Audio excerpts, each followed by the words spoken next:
अपतन दर्पण में प्रतिबिंब निर्माण की चौथी कंडीशन की अपन बात करते हैं। तो इसमें देखो तीन स्थितियों के बारे में अपन चर्चा कर चुके हैं। अगली अपन के पास में है, जब वस्तु वक्रता केंद्र यानी सी और मुख्य फोकस यानी एफ के बीच स्थित है तो अवतल दर्पण द्वारा उसका कैसा प्रतिबिंब बनता है, कैसा उसका डायग्राम होता है, आज अपन उसको देखते हैं।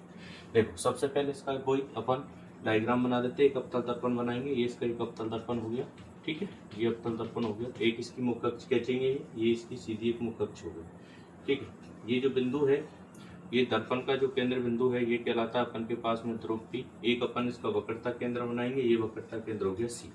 ध्रुव और वक्रता केंद्र के जो मध्य बिंदु होता है, ये सेंटर बीच का बिंदु, इसे अपन क्या कहते हैं, इसका मुख्य फोकस बना देते हैं या मुख्य फोकस मानते हैं, ठीक है। अब अपन के पास में है कि जब वस्तु सी यानी वक्रता केंद्र, एफ यानी मुख्य फोकस की था रखिए, बीच में रखिए, तो अपन देखो ये कोई वस्तु है, इसको अपन नाम दे देते हैं ए बी। कोई वस्तु अपन के वक्रता केंद्र और एफ के बीच में रखी है, तो इसका कैसा डायग्राम बनेगा, देखो क्या इसका रिजल्ट है। देखो वही सबसे पहले एक प्रकाश की किरण कैसे गुजारेंगे, समांतर। जो प्रकाश की किरण मुख्य अक्ष के समांतर जाएगी वो परावर्तन के पश्चात कहाँ से गुजरेगी, फोकस से। ये अपन को देख लिए। दूसरी प्रकाश की किरण देखो क्या है, ये इसको और आगे बढ़ा दो अपन, ठीक है। उसके बाद देखो एक प्रकाश की किरण अपन को फोकस से गुजारनी है, ये अपन की प्रकाश की किरण कहाँ से गुजरती है, फोकस से। आपको पता है कि जो प्रकाश की किरण फोकस से आती है, परावर्तन के पश्चात मुख्य अक्ष की कैसे हो जाती है, समांतर। तो ये परावर्तन के पश्चात कैसे गुजर गई, समांतर गुजर गई।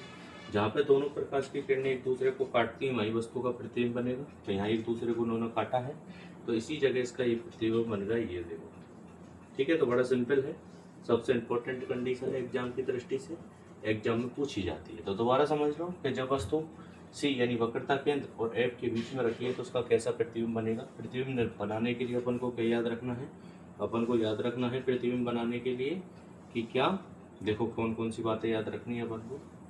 एक प्रकाश की किरण तो समांतर को जाननी है, जो प्रकाश की किरण मुख्य अक्ष के समांतर आएगी वो परावर्तन के पश्चात कहाँ से गुजरेगी, फोकस से।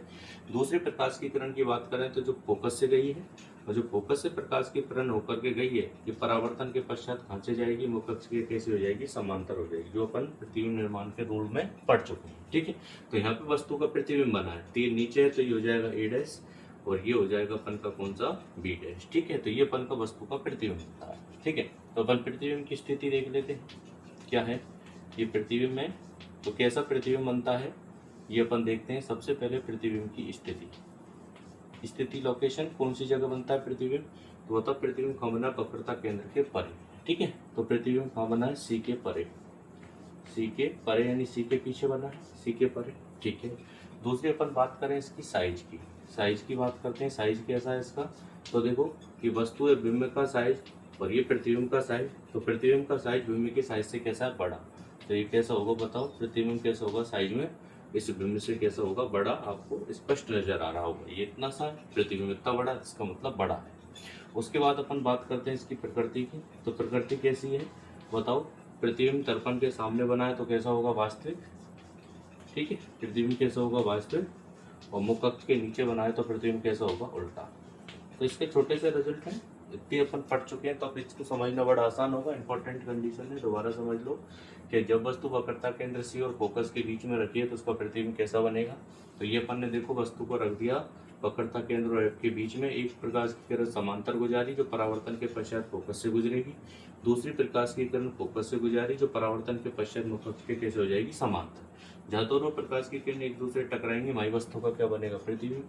तो ये वस्तु का क्या बन गया, प्रतिबिंब, ठीक है। स्थिति की बात करें, प्रतिबिंब कहाँ बना है, वक्रता केंद्र से परे, तो प्रतिबिंब वक्रता केंद्र से परे। साइज देखें तो साइज ये वस्तु की साइज है यानी बिंब की साइज है, और एक इसकी साइज है प्रतिबिंब की साइज है। तो प्रतिबिंब बिंब की तुलना में कैसा है, बड़ा, तो साइज कैसी होगी, बड़ी।